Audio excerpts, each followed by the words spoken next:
Democrats in Congress and talking heads on television will be consumed in the coming weeks by whether the evidence in the Mueller report, especially of obstruction of justice, merits impeachment. In addition, the question of wink-wink cooperation with Russia still looms. Mueller's quote of Trump, when first learning a special counsel had been appointed, "Oh my God.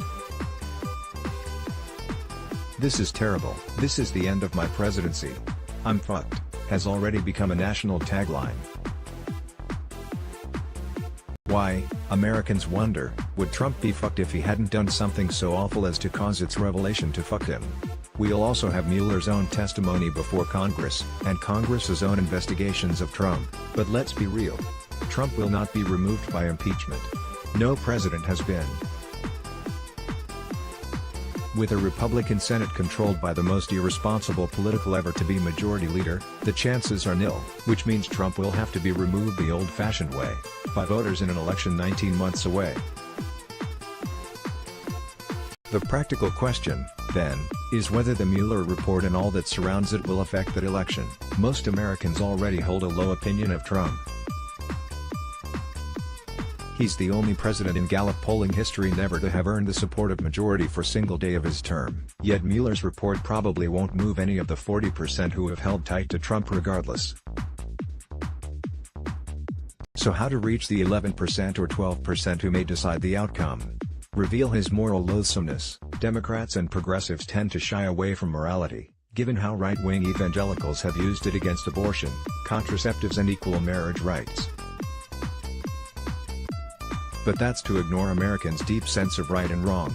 Character counts, and presidential character counts most of all. Even though Mueller apparently doesn't believe a sitting president can be indicted, he provides a devastating indictment of Trump's character.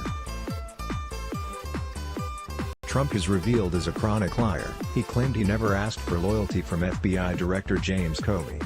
Mueller finds he did. Trump claims he never asked Comey to let the Michael Flynn matter go.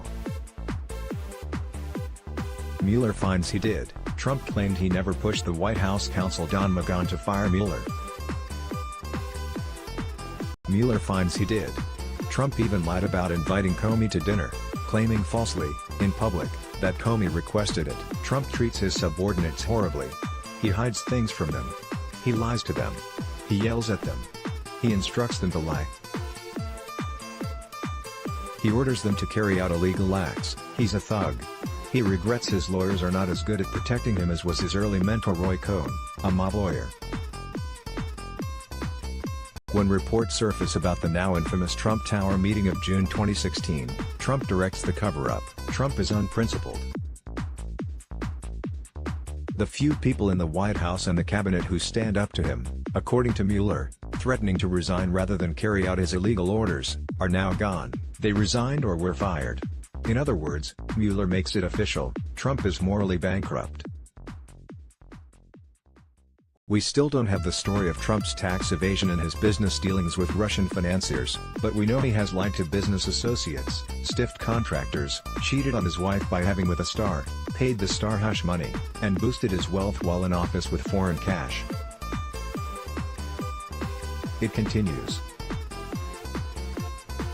In recent weeks he really endangered the life of a member of Congress by disseminating a propaganda video, similar to those historically used by extremist political groups, tying her to the 9/11 tragedy because she is a Muslim American speaking up for Muslim Americans. She has received death threats, including one by a supporter of Trump who was arrested.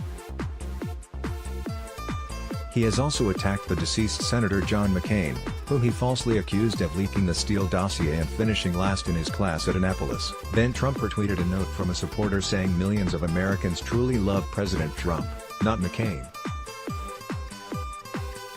Americans know McCain was tortured in a prison camp for 5 years, in service to this country. How many of Trump's followers or those who might otherwise be tempted to vote for him in 2020 will recoil from this moral squalor?